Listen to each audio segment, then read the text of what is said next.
जय हिंद साथियों, आप सभी का अपना YouTube चैनल टीम क्लास में स्वागत है। आज हम इस वीडियो में बात करेंगे सिंधु घाटी सभ्यता के दो टॉपिक के बारे में। ठीक है, आज ये जो टॉपिक है सिंधु घाटी सभ्यता का, पहला जो टॉपिक बात करेंगे इनके सामाजिक जीवन के बारे में बात करेंगे, और दूसरा जो इसमें बात होगा वो धार्मिक जीवन के बारे में बात करेंगे कि सिंधु घाटी सभ्यता का सामाजिक जीवन कैसा था और धार्मिक जीवन कैसा था। तो ये सब इस वीडियो में हम लोग चर्चा करने वाले हैं। ठीक है, वीडियो में लास्ट तक बने हुए रहिएगा। कहा जाता है कि सिंधु घाटी सभ्यता का जो सामाजिक जीवन है, यहाँ से जो अधिक जो हुआ है, अधिक जो प्राप्ति हुई है, वो अधिक मृण मूर्ति या स्त्री मृण मूर्तियों की प्राप्ति हुई है। तो यह अनुमान लगाया जाता है कि यह सभ्यता यानी कि सैंधव समाज जो था वो आपका मात्र सत्तात्मक समाज था। क्या था कि अधिक संख्या में स्त्री मृण मूर्तियों के प्राप्ति के आधार पर यह अनुमान लगाया जाता है कि सैंधव समाज मात्र सत्तात्मक था। ठीक है, ये बात आपको क्लियर है कि कैसे था कि मात्र सत्तात्मक था यह समाज, यहाँ से क्लियर है आपको। नेक्स्ट पॉइंट की बात करें तो क्या है कि यह समाज व्यवसाय के आधार पर, यह समाज व्यवसाय के आधार पर विद्वान, ठीक है, या पुरोहित और व्यापारी तथा श्रमिक शिल्पकार के रूप में विभाजित था। यह समाज कैसे था? व्यवसाय के आधार पर विद्वान, ठीक है, पुरोहित, श्रमिक, ठीक है, और आपका व्यापारी, शिल्पकार, ये इसमें बटा हुआ था। ठीक है ना, यह समाज भी बटे हुए थे, यहाँ के लोग भी बटे हुए थे, ऐसा नहीं कि सब एक ही जैसे थे। ठीक है, यह समाज में भी बटे हुए थे। पुरोहित आज के डेट में जो बोलते हैं ना कि हमारे पुरोहित हैं, है ना, तो वही इस समाज में भी था मेरे भाई। ठीक है, आगे अगर बात करें तो तीसरा पॉइंट इसमें जो है ये क्या है, यह समाज में भी आज के डेट में क्या है कि सोने चांदी का जो आभूषण है वो ज्यादा प्रचलित है। ठीक है ना, अभी आपका डायमंड भी आ गया है, मगर इस समाज की बात करें तो यहाँ डायमंड की जिक्र नहीं किया गया है। तो यहाँ क्या है मेरे भाई कि है कि सोने, चांदी, तांबे और हाथी के दांत एवं सीप आदि से निर्मित आभूषणों का प्रचलन था। ठीक है, सिंधु घाटी सभ्यता में क्या था, इनके सामाजिक जीवन में सोने, चांदी, ठीक है, तांबे के आभूषण हो गए, है ना, और आपका क्या था कि हाथी के दांत से वगैरह भी औरतें क्या करते हैं कि हाथी के दांत से जो बनता होता है चूड़ियाँ, वही पहनते भी हैं। ठीक है ना, अभी की औरतें। तो ये सब क्या था कि जो आभूषण जो बनता है, ये सबसे बनता था, तो क्या होता था कि आपका जो है वो स्त्री और पुरुष दोनों इस चीजों को पहनते थे। ये नहीं कि आपका सिर्फ औरतें पहनती थी, यहाँ भी स्त्री और पुरुष दोनों पहनते थे। आज के डेट में तो यही है ना, क्या है, ऐसे सोने का आभूषण स्त्री भी पहन रहे हैं, पुरुष भी पहन रहे हैं, चांदी का आभूषण स्त्री भी पहन रही है, पुरुष भी पहन रहे हैं। तो ये सब यहाँ भी जो होता था जो सेम काम होता था। ठीक है, मगर यहाँ जो सबसे ज्यादा जो प्रचलित था वो मनके का हार प्रचलित था। क्या था, सबसे ज्यादा जो यहाँ जो प्रचलित था सिंधु घाटी सभ्यता में, इनके सामाजिक जीवन में, कि मनकों का हार जो है ना सामान्यतः प्रचलित था। ये बात को आप ध्यान में रखेंगे, ये बहुत ज्यादा प्रचलन था मनके का हार। ठीक है, हार आप समझ ही रहे हैं कि हार किस चीज से बनता है।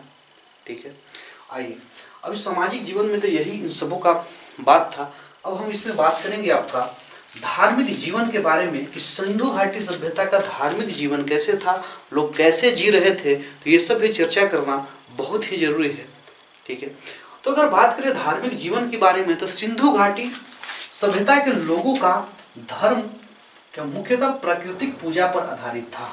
ठीक है, सिंधु घाटी सभ्यता का जो धर्म था वो किस पे आधारित था? प्रकृति पूजा पर आधारित था। इस बात को आप ध्यान में रखेंगे। प्रकृति पूजा क्या होगा कि जैसे प्रकृति, जैसे वृक्ष की पूजा करना, ठीक है, और सारे और बहुत सारे जैसे पशु लोग का पूजा करना, ये सब क्या है, ये सब प्रकृति ही तो पूजा है, पशुपतिनाथ की पूजा, है ना। तो यहाँ जो सबसे फेमस जो था आपका, यहाँ जो था आपका मात्र देवी की उपासना।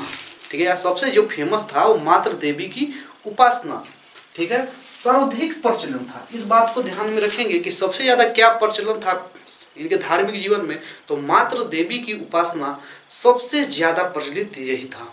ठीक है ना, ऐसे तो ये लोग जो है ना सिंधु घाटी सभ्यता का जो है ये आपका प्रकृति पूजा पर ही आधारित है, मगर सबसे ज्यादा इनमें से भी सबसे ज्यादा जो है मात्र देवी की उपासना सबसे ज्यादा प्रचलित था। ठीक है ना, इस बात को आप ध्यान में रखेंगे। ठीक है, यहाँ से क्वेश्चन बनने की चांस हो जाती है। ठीक है, अभी जो पूजा करते थे तो क्या पूजा करते थे? पशुपतिनाथ की पूजा करते थे, ठीक है, लिंग की पूजा करते थे, योनि की पूजा करते थे, वृक्ष व पशुओं की पूजा की जाती थी। ठीक है, सिंधु घाटी सभ्यता में किन किन चीजों का पूजा किया जाता था तो आप फिर से सुनेंगे। क्या था कि आपका जो पहला जो है पशुपतिनाथ ठीक है ना। पशुपतिनाथ की पूजा, लिंग की पूजा, योनि की पूजा, वृक्ष की पूजा, ठीक है, वह पशुओं की पूजा की जाती थी। लोग अब देखिए ये इतना तो पूजा आपका कंफर्म हो चुका है, ठीक है ना, ये पूजा आपका है, ठीक है। मगर और क्या था कि सिंधु घाटी सभ्यता के लोग भूत प्रेत भी मानते थे, ठीक है। सिंधु घाटी सभ्यता के लोग भूत प्रेत पर भी विश्वास करते थे, अंधविश्वास पर भी विश्वास करते थे, ठीक है। सिंधु घाटी सभ्यता भूत प्रेत एवं अंधविश्वास एवं जादू टोना पर भी विश्वास रखते थे। जादू टोना के मतलब समझ रहे होंगे कि उधर मत जाना, आप लोग बोलते हैं ना कि फलाना है घर में जाना बहुत डाइन रहते हैं, ठीक है, वो थोड़ा कर देते, ठीक है। तो ऐसा नहीं है मेरे भाई, ठीक है ना। ऐसा ये लोग सिंधु घाटी सभ्यता में ये प्रचलन था कि जादू टोना, अंधविश्वास, ठीक है, भूत प्रेत पर विश्वास लोग करते थे, अंधविश्वासित लोग थे, ठीक है। अंधविश्वास पर भी विश्वास किया जाता था सिंधु घाटी सभ्यता का लोगों, ठीक है ना, लोग करते थे, ठीक है। अगर आगे बात करें तो विश्वास रखते थे, ठीक है। अगर इसमें जो सबसे ज्यादा पशुओं में जो सबसे ज्यादा फेमस था वो कुब्बड़ वाला आपका जो है ना सांड फेमस था, इस बात को ध्यान रखेंगे। क्या था पशुओं में जो पूजनीय था, सबसे ज्यादा जो फेमस था वो कुब्बड़ वाला सांड जो था, उसी को लोग यहाँ के लोग ज्यादा पूजा करते थे, यानी कि ज्यादा पूजनीय था, विशेष रूप से पूजनीय था, इस बात को हम कह सकते हैं, ठीक है। यहाँ से एक जो जानने वाली जो बात है, जो स्वास्तिक चिन्ह अगर बात करें तो स्वास्तिक चिन्ह आपका यहीं से मिला हुआ है, इस बात को ध्यान में रखेंगे। स्वास्तिक चिन्ह यह सभ्यता की देन है। स्वास्तिक चिन्ह है क्या होता है मेरे भाई, स्वास्तिक चिन्ह कैसे बनाते हैं, ठीक है, आपका ऐसे ऐसे, यही स्वास्तिक चिन्ह है। ये लग रहा है कि गलत हो गया, ठीक है ना, आपका ऐसे, ठीक है, जो भी हो, है ना। स्वास्तिक चिन्ह यही का प्रचलित था, ठीक है। स्वास्तिक चिन्ह कहाँ से आया, यही का सिंधु घाटी यानी कि सैंधव समाज का ही देन है आपका स्वास्तिक चिन्ह, इस बात को आप ध्यान में रखेंगे, ठीक है। चलिए, हड़प्पा सभ्यता से मंदिर का साक्ष्य नहीं मिला है, इस बात को आप ध्यान रखेंगे। किसका साक्ष्य नहीं मिला है, धार्मिक जीवन में आपको पढ़ लें कि हड़प्पा सभ्यता से मंदिर का साक्ष्य नहीं मिला है। क्वेश्चन यहाँ से पूछा जा सकता है कि किसका साक्ष्य नहीं मिला है, किस धार्मिक, तो आपको बताना होगा, ऑप्शन के अकॉर्डिंग काम करेंगे हम लोग, तो बताना होगा आपको कि धार्मिक यानी कि मंदिर का साक्ष्य नहीं मिला है, ठीक है। क्योंकि ये लोग प्राकृतिक पूजा के आधारित है, प्रकृति पूजा करते थे, है ना। तो यही सब था आपका, दोनों टॉपिक क्लियर हो गया आपका, एक धार्मिक जीवन, एक सामाजिक जीवन, ठीक है। अगर आपको वीडियो पसंद आया हो तो वीडियो को लाइक कर दें और चैनल को सब्सक्राइब जरूर कर लें, क्योंकि और ऐसी वीडियो हम लोग आपके तक लेकर आते रहेंगे। मिलते हैं फिर नेक्स्ट वीडियो में।